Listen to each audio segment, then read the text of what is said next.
please don't let their secret out. But if you meet a fixie, please don't let their secret out. But if you meet a fixie, please don't let their secret out. SMS.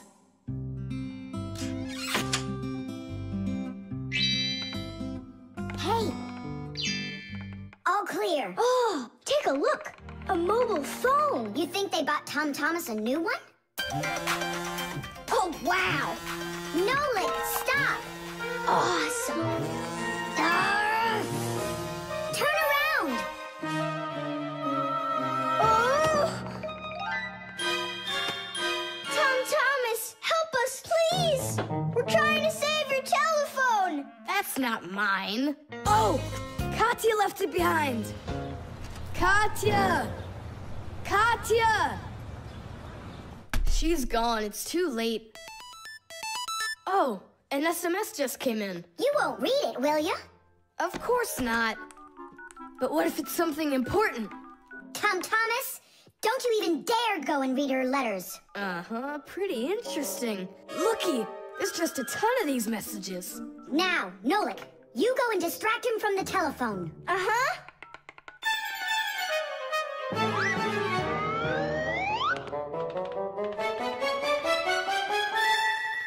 Chusaka, hey! It's me, your buddy Nolik.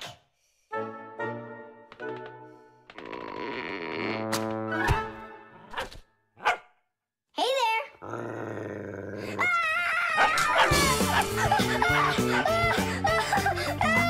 Chusaka, cut it out. Stop it. That's enough with the barking. Out of this room. Right now.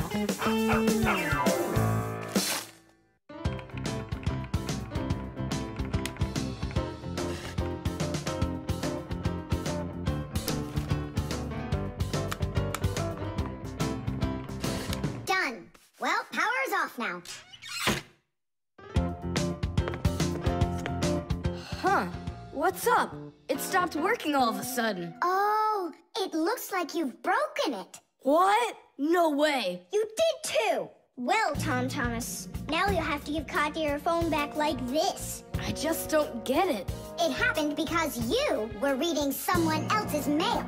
It was just an SMS. An SMS is no different from a letter.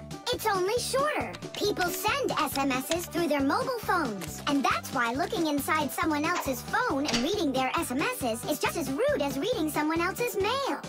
And that's why when we fixies work inside of a phone, we always put our headphones on when a call comes in, so we won't overhear people's private conversations by accident. It's just the polite thing to do. I promise I won't read anyone else's messages. But that's not gonna make the mobile work again. Now what? Tell them the truth? Don't you worry, Tom Thomas, because we turned the phone off. And now we'll turn it back on.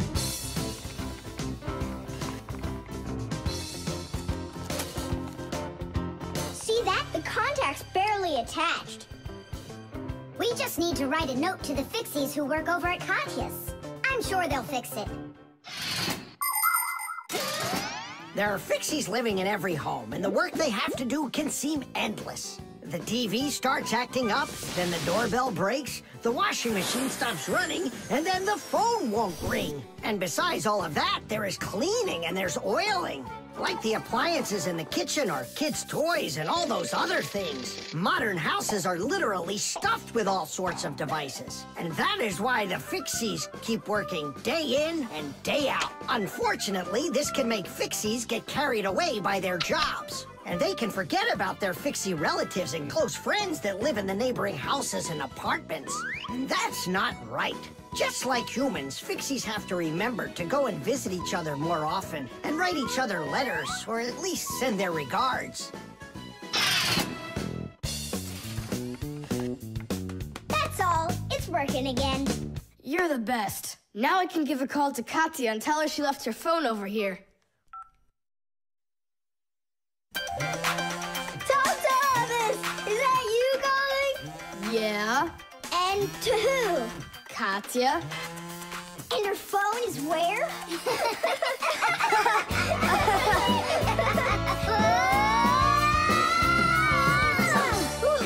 Tom Thomas, good catch.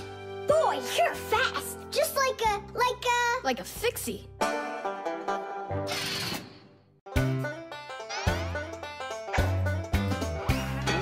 They take care of our machines, irons, phones, and toasters, MP3s and TV screens, even roller coasters.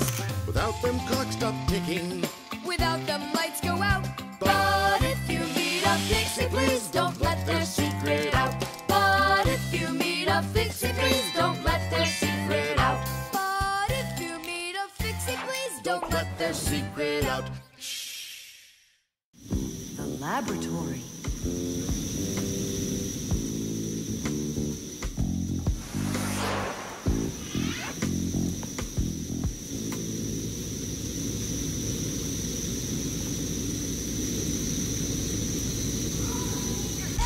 You've got to get to the school right away! What did he say? That we've got to get to the school. How come? Did you hear why? I didn't, did you? I wonder if Simka didn't go to school today. Or if Nolik got into some kind of mischief? Oh, I'm worried this is something serious. La la la la la la.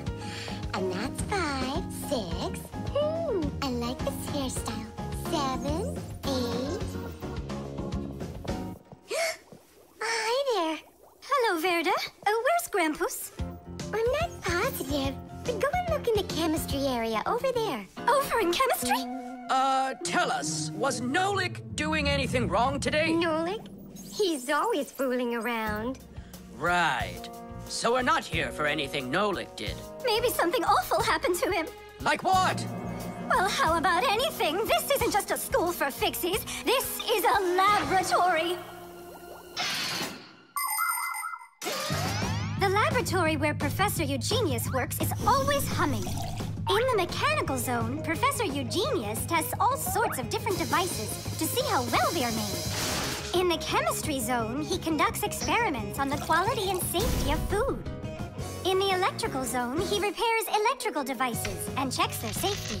Unfortunately, the professor can be absent-minded, and that can cause things in his laboratory to bubble, spark, or even explode.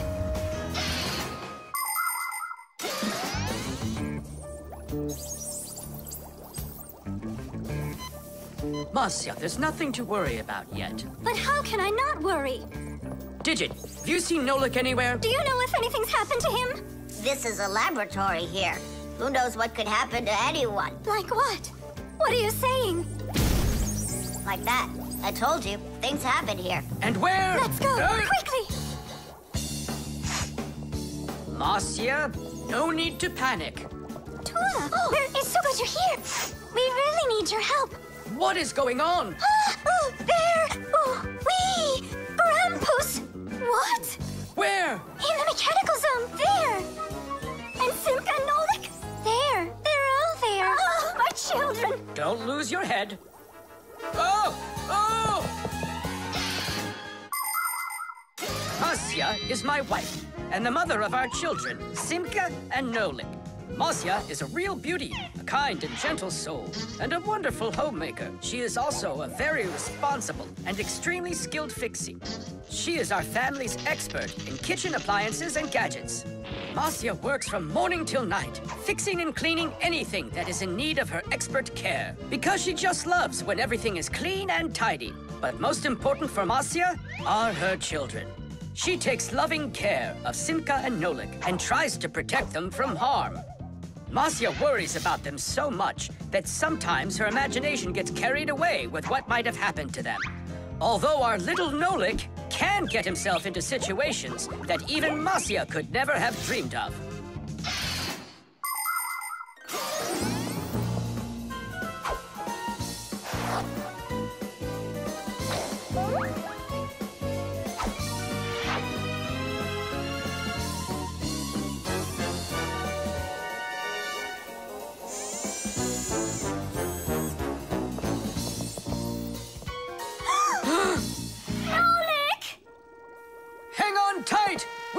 save you? Hey! You're alive! What's going on? I don't need to be saved from anything. So it's Simka we need to save, not you? I don't need saving either. I'm fine. And what are you so worried about? Everyone's alive. Then why did you make us come here? I need you to help with a little accident we had. Nolik, was this your fault? Oh, no, it's not Nolik's fault. Quite the opposite. He was trying to help me fix it. Papoose, we need you to help us with one of the pieces that we couldn't get back in place. This one?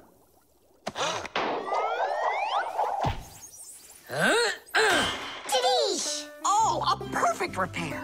Huh, that was really the only reason we had to rush here? Why not?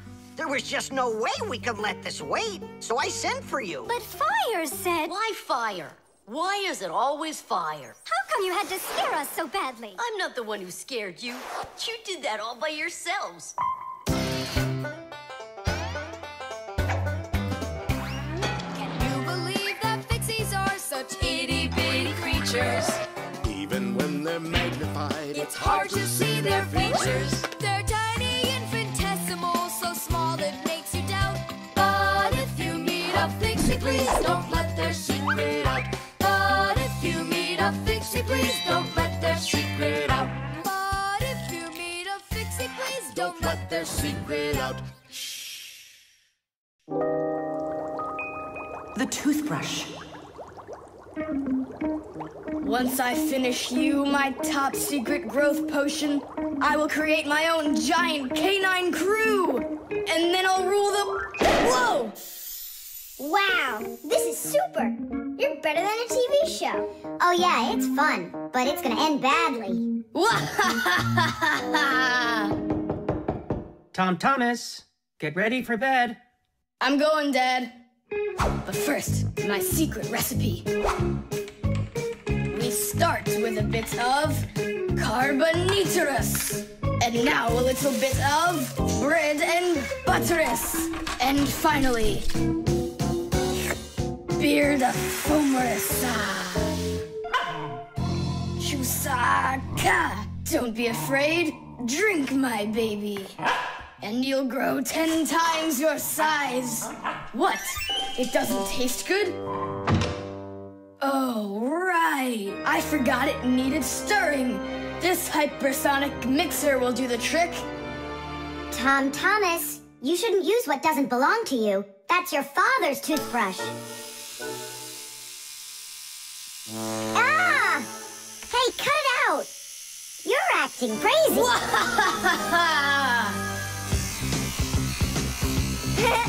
Bubbles! Hey, boom, boom, boom!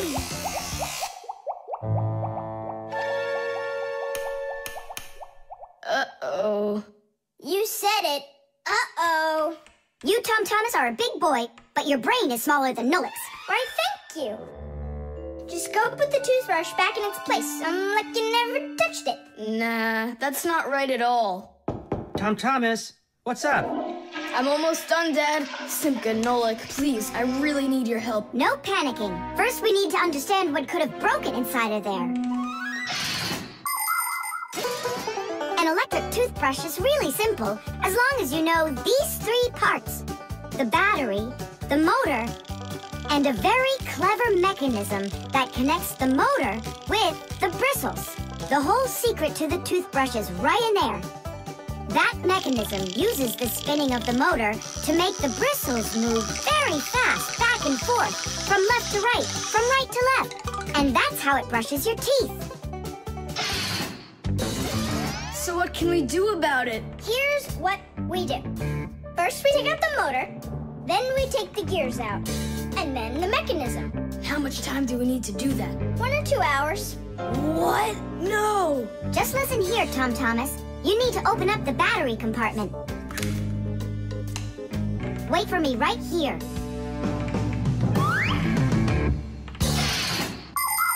These are your teeth. Well, I mean, they're not your teeth, but you get what I'm saying. Nowadays, we use a toothbrush to clean our teeth, but it wasn't always that way. The ancient Egyptians used a chewed stick to scrape their teeth, while the ancient Greeks rubbed their teeth with a rag. And the Vikings, well, Who knows what they used? And then, only 200 years ago, an Englishman named William Addis came up with something better. He drilled holes into a meat bone, inserted bunches of bristles into them, and there you go, the toothbrush. And here's what I need to tell you all as a fixie. That is, as a master repairman. You need to make sure to brush your teeth often, especially after eating, or you'll be getting them repaired often at the dentist. Well, is something wrong with the mechanism? No, it's fine. Is the motor burned out? No. Then what's wrong with it? You're not gonna believe it. But the battery died. That's all? I know what to do. I'll put in new ones.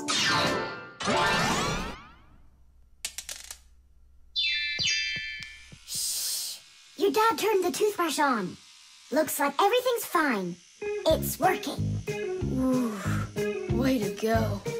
Excellent. Your dad'll never find out what kind of slop you mixed up with his brush.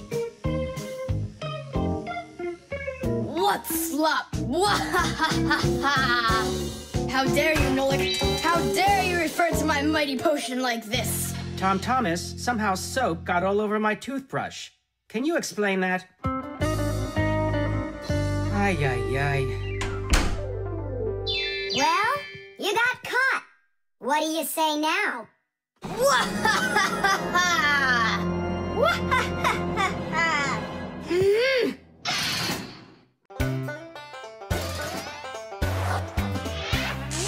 Pixies go to fixie schools and study to be masters. There's so much they need to learn To save us from disasters. There isn't one appliance that they don't know about. But if you meet a fixie, please don't let their secret out. But if you meet a fixie, please don't let their secret out. But if you meet a fixie, please don't let their secret out. The antenna. Wow, is this cool or what? Ah, hello there, little fixies. Did you come to see what I'm working on? Professor Eugenius, tell us what you're planning on doing with this huge thing. Well, I hope to use this fantastic device to make contact with aliens. Since ancient times, people have wondered, is there life on other planets? What might aliens from outer space look like? And what kind of spaceships do they travel in? There are some people who say that they've seen alien spaceships and that they look like flying saucers. There are even some people who say they've actually made contact with aliens. But personally, I'm sure it's just their fantasy.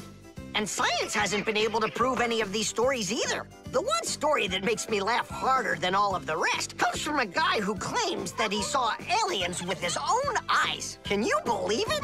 He said that there was a group of tiny aliens that looked like humans with glowing hair. It seems to me that this guy just happened to spot a few fixies who weren't able to hide from him in time.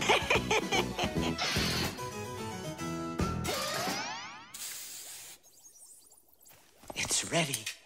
If I could talk. And now what? If the aliens are out there flying by the Earth, they'll see this plate, get hungry, and come for food? Aliens don't need a plate like this, silly. When they've got plates that fly, flying saucers. You're both silly. This thing isn't a plate at all. It's an antenna. Antenna? Antennas help people receive radio signals. They come in all sorts of shapes and sizes, like this, or this, to pick up a signal that's very weak. Powerful antennas that are shaped like large dishes work the best of all. When radio waves hit the dish, the waves all bounce off of it and gather together into one point. This makes the signal stronger and clearer. The most powerful dish antennas can even pick up signals from outer space.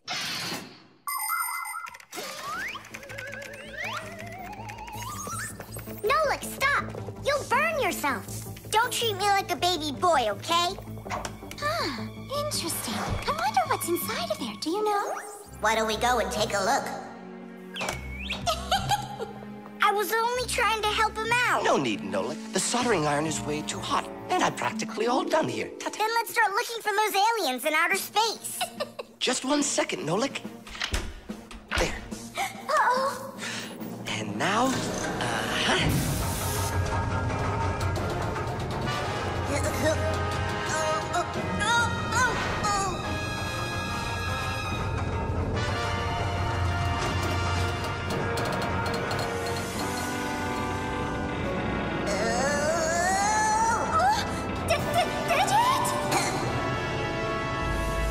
Here we go.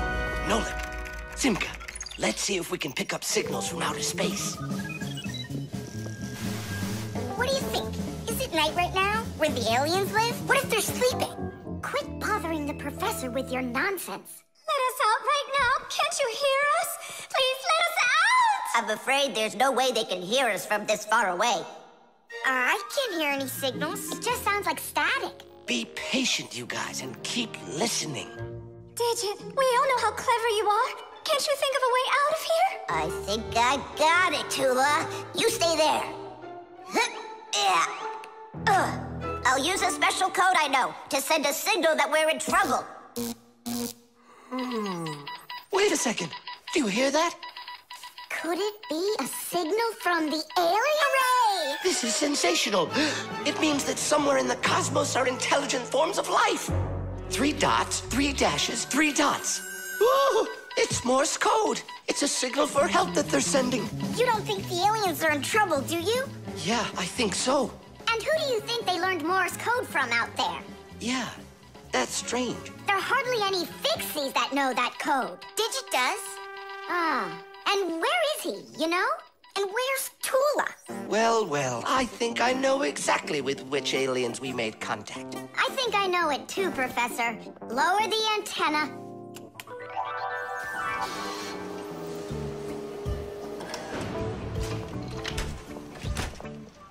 Greetings to you, oh extraterrestrial visitors. Hi there. It's good to be back. What a shame. I was really hoping that we'd find intelligent life forms out there. It's all right. At least we found 2 unintelligent ones.